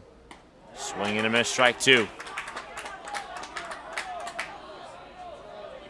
Medrano may want to try to work that front door off speed again like he had in that first at bat to Jones. So let's see if he can do it here to Sanchez. 1-2. Swing and a miss, strike 3.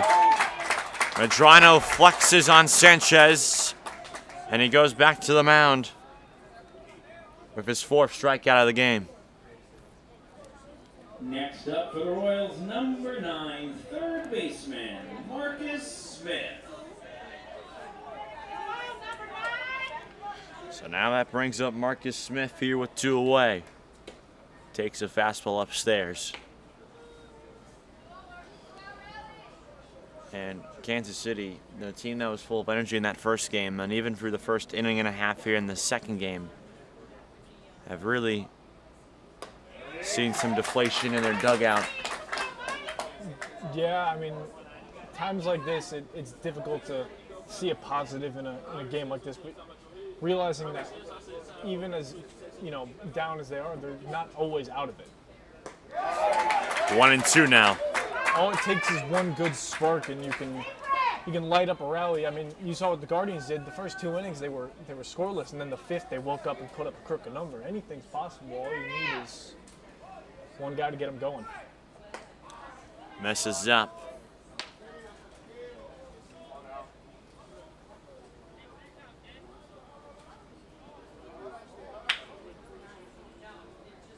Number 9, they're going to try to throw you some crazy ball.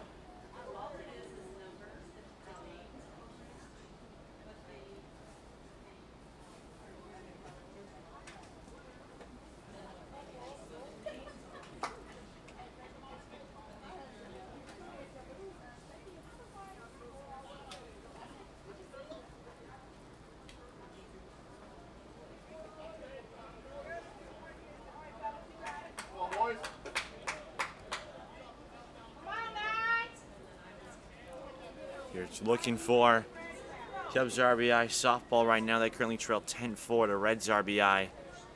That's over on Windy City Sports Network 1. 2-2 fouled off. So Cubs teams right now, after splitting in terms of last night, softball team won their opener. Cubs baseball team lost their opener. Cubs RBI threatening to drop another one. Deuces are wild, and Matrano picks up another K. That's his 5th of the ball game. He is pumped, and he is cruising. We're through 4. Cleveland leads at 7-1. This is the 2022 MLB RBI Central Regional Tournament on the Windy City Sports Network.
We're in the top of the 5th. And Snyder, who homered his last trip up, is back up again. And he threw it behind him. Little hello there. I don't think there was any. How you doing? Oh, that'll wake you up, but like I said, there's no reason for there to be malicious intent on any of these. It's just some wild pitches. Unless there's 2 in a row, then they might be messing with my mind here. 1-0. This is to right, down the line, and a long run for Sanchez. He slides, but is unable to come up with it. If he was able to make that play, that may have been the best play of the tournament so far. Yeah, it really would have been. I mean, trust me, that diving catch in center by Lewis was great. But going behind the back, basket catching while sliding in right field as a first baseman is nowhere near easy.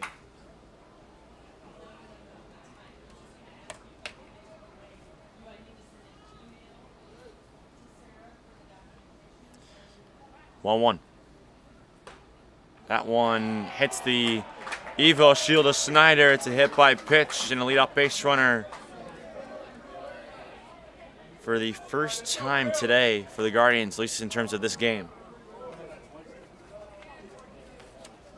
Next up, the right fielder, number 42. Yeah, Snyder was hit by a pitch in the first game in his first at bat in the same exact place.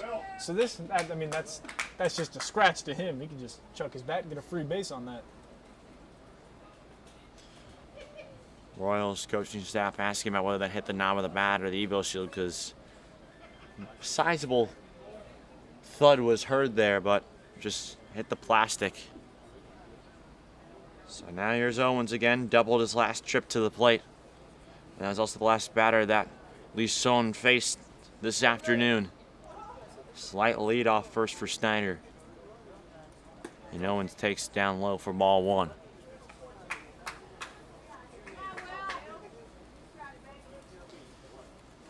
Now at the top of the 5th, 7-1 Guardians. RBI leads it.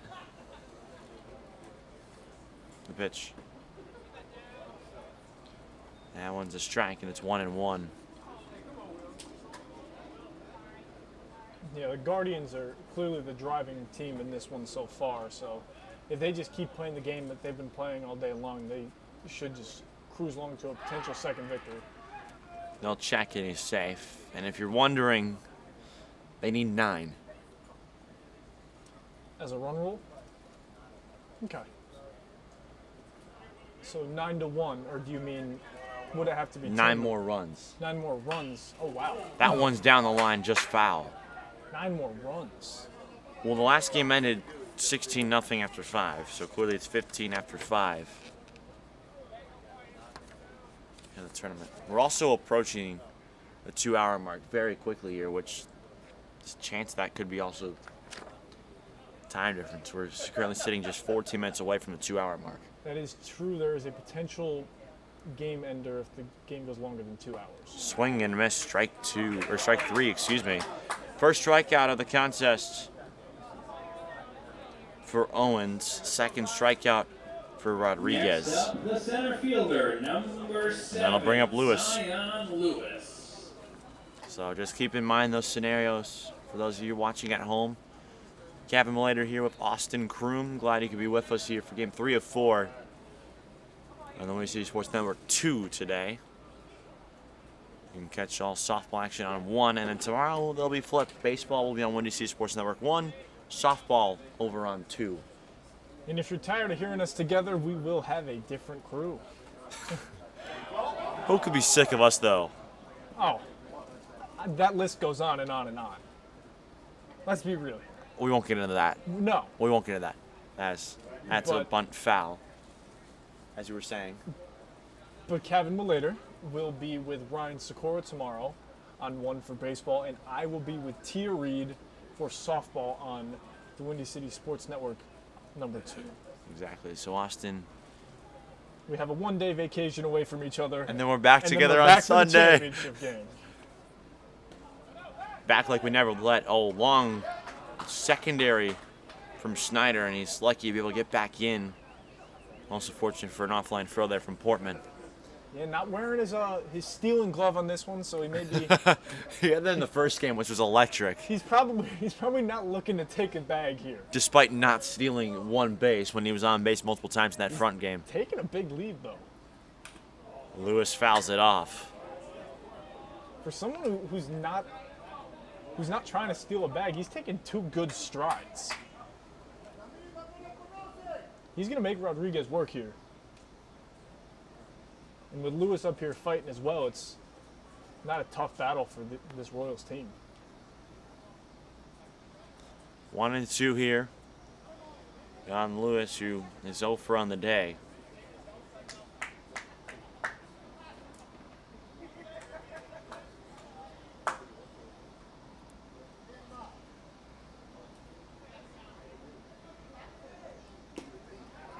Just a bit outside. Tried the corner, he missed. Great stop there by Portman, though. Able to slide off on a knee and get that one. So Snyder doesn't advance on a wild pitch, a pass ball. No, you're exactly right. Fundamental block there. 2 balls, 2 strikes, 1 out. Snyder's off and running. Rodriguez froze, and Kevin Jackson's there to apply the tag. He was getting going. A bit of a premature attempt there, but the Guardians dugout is loving it. I think they had some fun. He's having some fun with it there. That may be the most exciting out of this tournament so far. I've never seen a team be happy at a caught stealing call, but this Guardians. I don't know. That was having last play fun. in that Reds-Royals game was pretty exciting. That was. I mean, he jumped clean over the catcher. Deuces are wild here in the top of the 5th. And we go full. I mean, that was Chris Coughlin-esque. that leap. Yeah. Oh, wow. That's a name I haven't heard in a while. Like, Surprise. from Miami? No, from when he did that when he was with the Blue Jays over Yachty. That's true. That's a walk there for Lewis.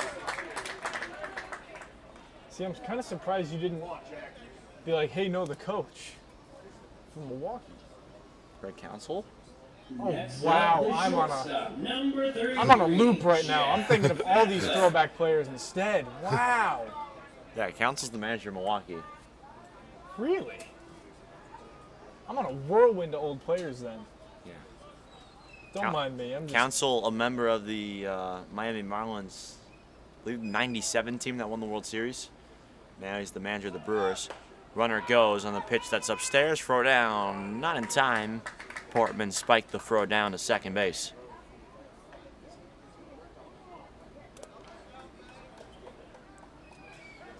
So still 7-1 with 2 away here in the top of the 5th. We creep on the 2-hour mark here in this one.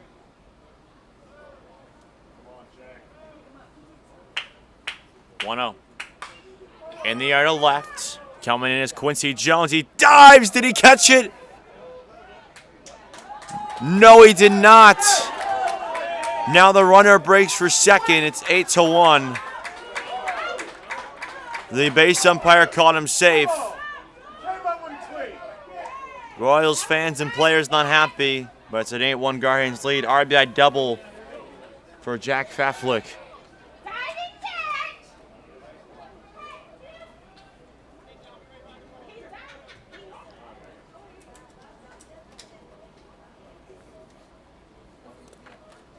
And now we're Royals manager Mel Thompson going to go plead his case out there to see if there's a potential to overturn. Highly doubt, since there is no replay function, unless they The wanna umpires- run up all the way up here and take a look at our footage. But which we unfortunately have no way to add instant replay to this without having a lot more technology. The umpire said it's the way he caught the ball is the reason why he called it safe. So I guess because you can still catch a ball, but even if you catch the ball, if it looks odd, if it looks odd, it's gonna be called safe even if you actually catch the ball. Because it looks like he had caught it with his. I thought he caught it I like thought he caught it with his glove caught it down. with his glove down, came up. And that's a bad call.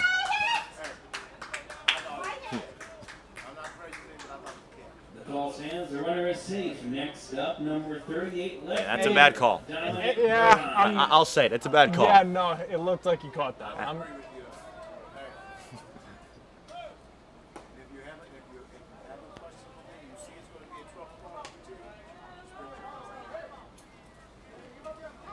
Yeah, not too sure about that. I mean, even some of the Guardians players were a bit confused. I mean, Faflick stopped at first base thinking he was out because he saw, I think what we all saw was that ball was caught.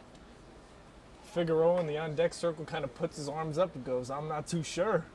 So even players on both sides are a bit confused. So 1-1 now, back to the top for Cleveland. They lead by a score of 8-1. And time is called.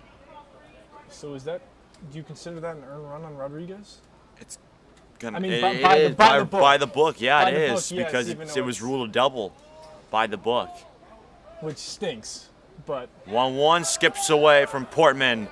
Now he stumbles. And now Faflick will do the right thing and will hold up at third base, even though the ball was still loose. And now our concern goes to Portman. Grabbing his right leg and getting checked down by coaches of both teams. We're going to step aside for a moment. Still 8-1, Cleveland leads.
Welcome back. It appears that Portman will be okay. He was able to get up under his own power, and he's still behind the dish. 8-1. Runner on third is Faflick, with Parain up at the plate. 2 balls, 1 strike count, and Rodriguez fires, and that ball is hit down the right field line. It drops in for a base hit. Could be extra bases. Parain trying to make it extra bases. Strong throw, but it's slightly offline. It's an RBI double, and it's 9-1 Guardians RBI.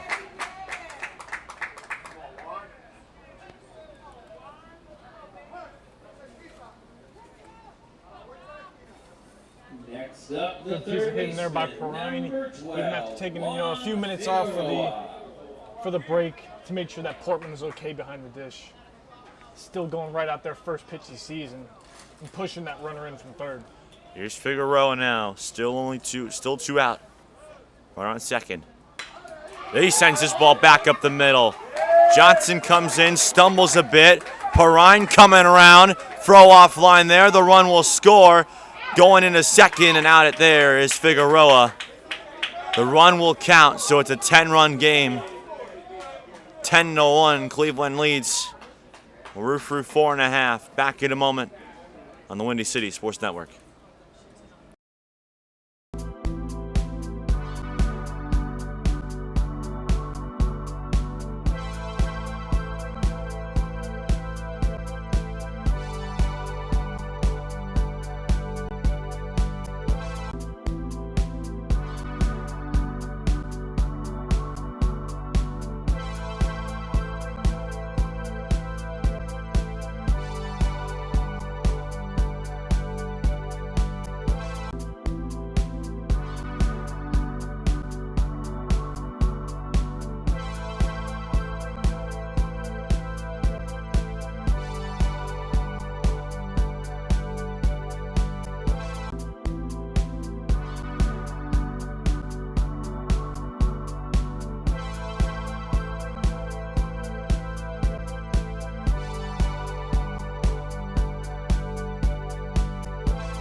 Nine and top in the bottom of the fifth for Kansas City. They trail by 9 runs. It's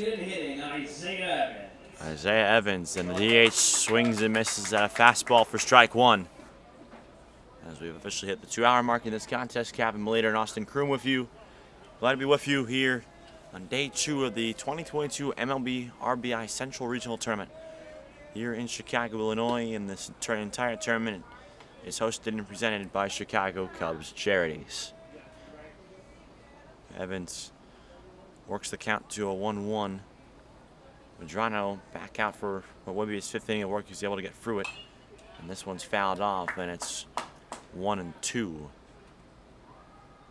Evans was, sadly involved in that final out of that Royals-Reds game, now almost 2.5 hours ago or so, where he jumped over the catcher, Sittler, just missed home by about a half step and was tagged out in base paths.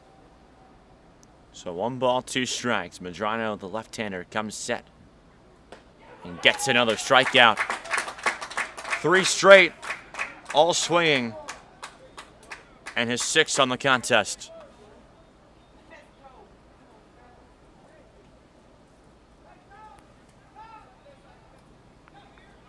Yeah, Medrano's shoving right now. He's giving it everything he's got. So There's a potential that he goes the rest of this one, and the Guardians only use 2 Now pitchers in 2 batting games. Number 2, second baseman Kellen Jackson. That one misses outside. Kellen Jackson is 2 for 2 on the day. He's singled twice. He's got the only Kansas City run thus far. Medrano from the belt deals. Grounded to the left side. Backhanded by Fafley. Tough throw in the dirt, and he throws it away. Holding, though, at first will be Jackson. It'll be an E6.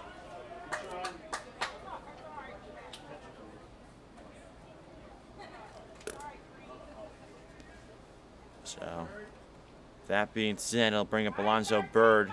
0 for 1 with a sacrifice bunt. Good stop there by Fafley, short, and even a great throw. But like I said, that pocket is just it's so deep back there for younger players that they have to stop, either plant or take multiple steps to even get it across the diamond. And for strike. What do you think, though, that the speed of Jackson had an impact on that, or no? Do you think it's just strictly because of just the field size? Oh, no, Jackson's speed definitely has an impact on that. When you know the runner is faster, you're not forced to, speed up the process. Right side, it gets through for a base knock. Holding at second will be Jackson. So it's back-to-back 2-out, 1-out base runners here for Kansas City in the bottom half of the 5th.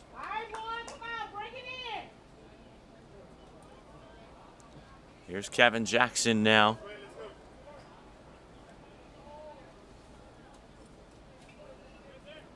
Ground out and a fielder's choice.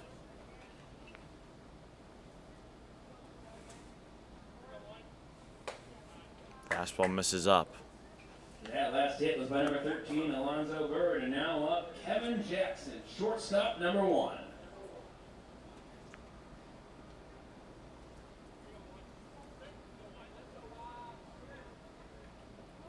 Time is called.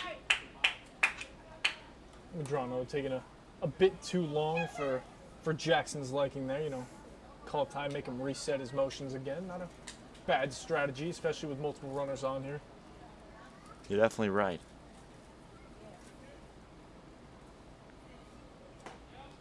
In for a strike, 1-1.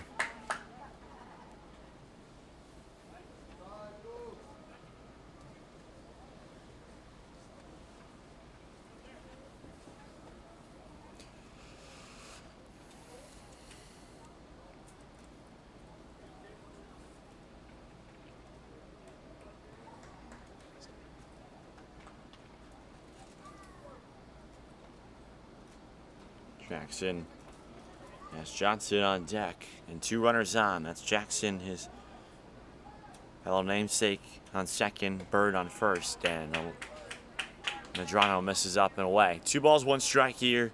1 out, bottom 5. Guardians RBI leads it 10-1. Yeah, the game's going on long enough that they have the next game's teams watching them, scoping out the competition. Got the Twins RBI and the Reds RBI watching. Little jam piece, but it dribbles foul. Good on Jackson to make contact on that one. If he had swung right over it, it almost may have hit his hands, but that also shows the deception that Medrano is throwing on his off-speed pieces. For sure.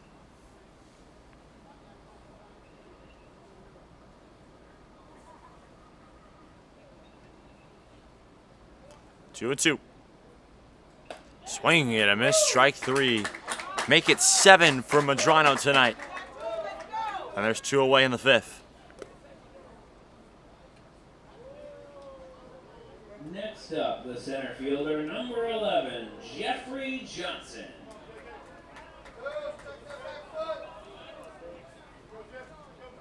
So here's Jeffrey Johnson, 2 for 2 of a pair of singles. One of them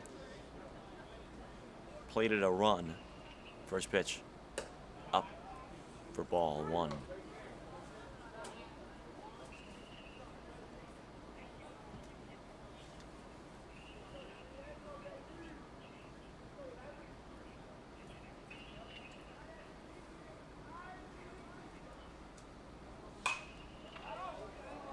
Going 2 now, he fouls that one off. Johnson is 2 for 2 in this one, so potentially look to keep it going and tally on at least 1 more. If he's able to make it into the outfield, he can get Jackson on second to score easily from that, especially with his speed and Bird potentially to go to third depending on what kind of jump he gets. No balls, 2 strikes, 2 outs. Pitch. Upstairs to make it 1-2.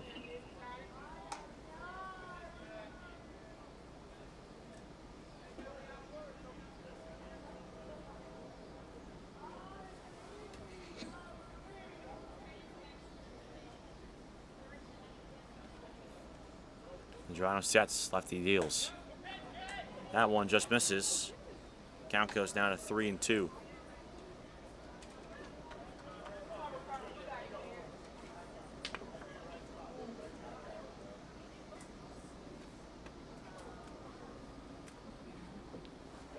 Place to put the runner if need be. The pitch. Grounded to Figueroa at third. He will take it to the bag himself, and that'll end the inning. Once again, no runs across for Royals RBI. And we'll go to our final inning of play. Through 5, 10-1. Guardians 10, Royals 1.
Top of the 6. And the Guardians RBI lead it by a score of 10-1. First pitch misses downstairs to Jack Leading Burke. off the top of the 6th inning, first baseman, number 10, Jack Burke. What's the run rule? Time is called. They're trying to figure out the run rule right now. On the field about run rule. And they're asking about the run rule right now. I'm honestly not too sure. We have not been informed of what the run rules are. Earlier today, after the fifth inning, the Guardians were up by more than 15, so we assumed it was 15 after 5. I was under the assumption 15 after 5, 10 after 6, but Neither have happened yet. neither have happened yet. With it being the 6th inning, it's 9 after 6. So if the Guardians score one more, Royals still get last licks regardless. So it sort of cancels out if it's the final inning. Well, they said this is it regardless. And now people are swapping mitts. People are grabbing glasses for each other. We have a new shortstop entering the ball game now. That is Bishop Oliver taking over for Kevin Jackson over there at shorts.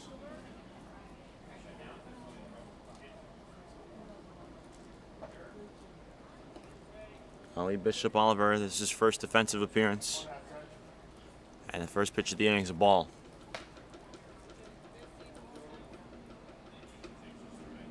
So the run rule is 15 after 5, 12 after 6, and then if need be,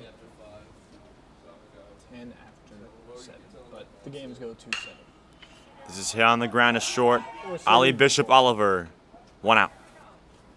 Or so we've been told. Honestly, not too sure. The NFHS has very different rules, and depending on the state you live in, which is a bit confusing with multiple teams here from the Central. Sometimes You things get Minnesota, you have Illinois, Indiana, Ohio, Michigan, Missouri some things get lost. represented. Get lost in translation every now and then. 1-0. Downstairs to make it 2-0 now. Tome RBI double his last trip. Next up, number 34, Daniel Tome. Here comes the 1-0 from Rodriguez. In the air to the opposite field. Going back is Jones. He's got it, and there's 2 away, just like that.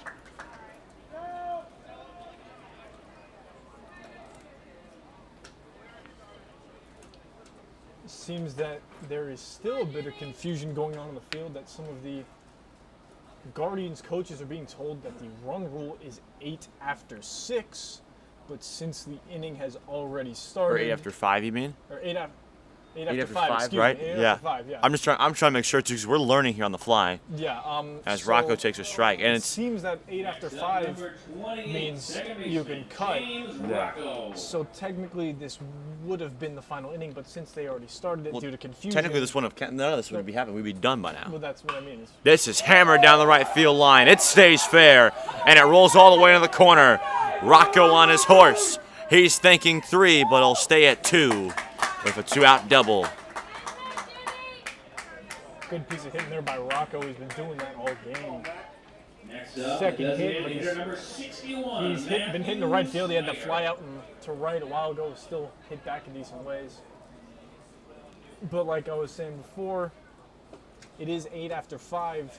So technically this inning should not be happening, but because of confusion between teams and states and all of that and the umpires, this inning is being played, so we are not able to And cancel. although we know the rules, considering that the coaches don't know the rules, it's not a good sign that we would know the rules then. Because clearly this has not been Informed to all teams. informed to all teams, unfortunately. Inside, nor has it been given to the officials as well. Which happens sometimes, these type of tournaments. There's a lot of confusion because, especially when you, like you said, when you have all the states, it's just so tough to try to make sure you get all the rules that these kids are used to playing by and try to make it the most comprehensive for a regional tournament like this. It's not like Little League, where Little League has one governing body and that is the rules. This is not that case because these are high school all-stars who come from a variety of states and a variety of schools and conferences. On the run for second is Tome. That ball is a little offline. Excuse me, that was Rocco on his way for third. He dives in safely. I mean, even talking to the Guardians coaches about this pregame, you know, getting their lineup cards and all that sort of thing, you know, figuring out who they're playing. You know, they had asked us, hey, do you know what the run rule is? Because after the first clear, they'd won 16-0. You know, we were thinking it's 15. So that doesn't necessarily hold that much of a cause. Well, high school rules in Illinois are Very- 15 after 3, Okay. 10 after 5, 8 after 6. That's the Illinois rules. And now they're going to elect to walk Snyder. Okay, so interesting rule in there because I live in Cincinnati, Ohio, as at least you know. I do not actually know what the rules are run rule wise. So when the coach, What was the it? Guard- Well, I know you played ball in New York. What was it in New York then? Can you tell us that? I think it was 7. 7? I think it was 7 after a certain. That's a weird I think it was number. either 8 or 7 after the 6th, or something like that. Like it's been a while, As Owen cuts and misses there. but I mean, the coach for the Guardians had asked. He said, "Hey, do you know what the run rule is?" And I sadly had to say, "Hey, man, I live in the same state as you. I'm honestly not too sure." Late break for second by Snyder, and he can walk there essentially. Stolen base for Snyder. Austin's fired up about that one. He doesn't get too fired up about a whole lot. I don't get why the Guardians dugout isn't hyped right now. They got hyped for him to get thrown out. Now that he's got one, they should be ecstatic. Outside corner for a strike, and it's 1-2.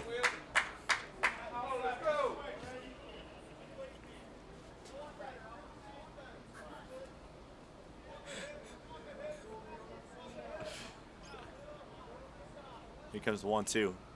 Up and away.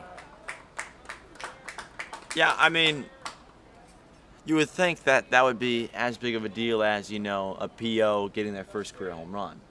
Oh, With the, at least, even their hit. With first the career way, hit. with the way at least the dugout was reacting after he got picked off. Yeah. 2-2. Hard but foul. He kind of yanked that ball a lot. He was a bit early on that one. Just But a I mean, bit. Then Owens had also smoked one of that right center gap. So it does make sense that he's pulling more to the right side of the field. 2 balls, 2 strikes, 1 out.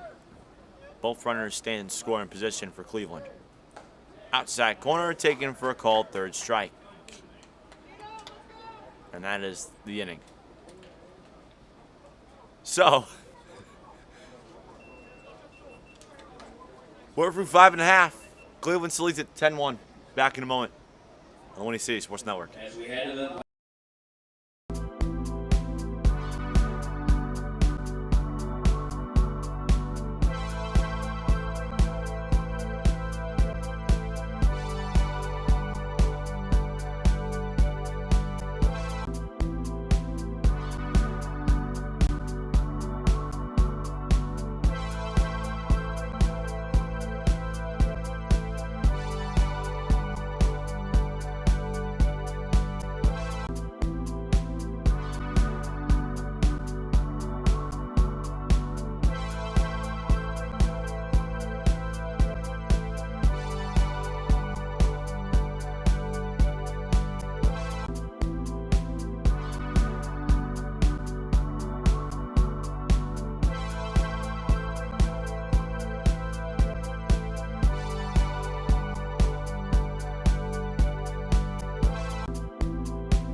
First pitch of the inning was a ball to Portman, who is 0 for 1 with a strikeout and a walk. The home plate umpire announced before the top half of the season that this would be the last inning, but the PA announcer just came over and said, hey, this game's going to go on as planned. So this may or may not be the last inning of play here between the Guardians and the Royals. As of now, it stands as 10-1. We're confused. The fans are confused. The coaches, The coaches, the Guardians are confused. I think the Royals are confused too. That's a strike. I don't know if anybody knows what's going on right now. All I know is that we're all playing baseball. Baseball. America's pastime. That's right. Kevin and Austin with you once again. Hour number whatever it is now. Oh, we've been here since 7:30 in the morning, ladies and gentlemen. Here's the 1-1. Swing and a miss, strike 3. Tome will pick it up and will complete the K. If you've been with us for this entire journey, I'm so sorry you have to hear our voices for so long, but thank you guys so much for actually tuning in to listen, whether it's Yes. family members of the players, of the coaches, even of us, or maybe you just randomly stumbled across this. We appreciate all you guys spending your time here and listening with us, and it's greatly appreciated. Yeah, thank you for guys. sending your summer Friday here with us here as Quincy Jones takes an over-the-top bender for a strike. 0 for 2 in this contest is Quincy Jones. 0-1. Nothing in 2 now. And he did a double take there. Come on, you got it. That's one of the funnier reactions I've seen from a player reacting to a strike call. Yeah, he's a bit confused after that one. And he fouled that straight back. Yeah, it seems a couple of the Royals and Guardians coaches are kind of talking about what's going on and who really knows what's happening. Right-hander, by the way, is warming up in the Cleveland bullpen, just in case. 0-2. Got him. He went with 3 curveballs, and he got him on strikes. That's actually quite a move, but he's been controlling that curveball Next up, the first all games. baseman, Madrano's going the number distance in this one. Elijah Sanchez. He's got 9 strikeouts thus far.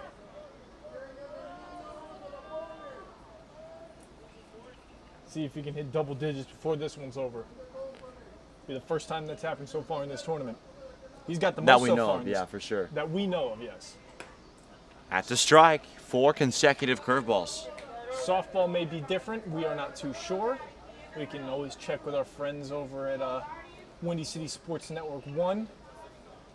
We will let you guys know. 0-1.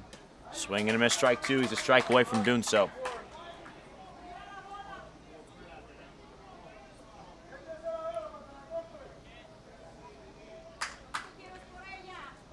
One strike away from picking up number 10 today. In the dirt.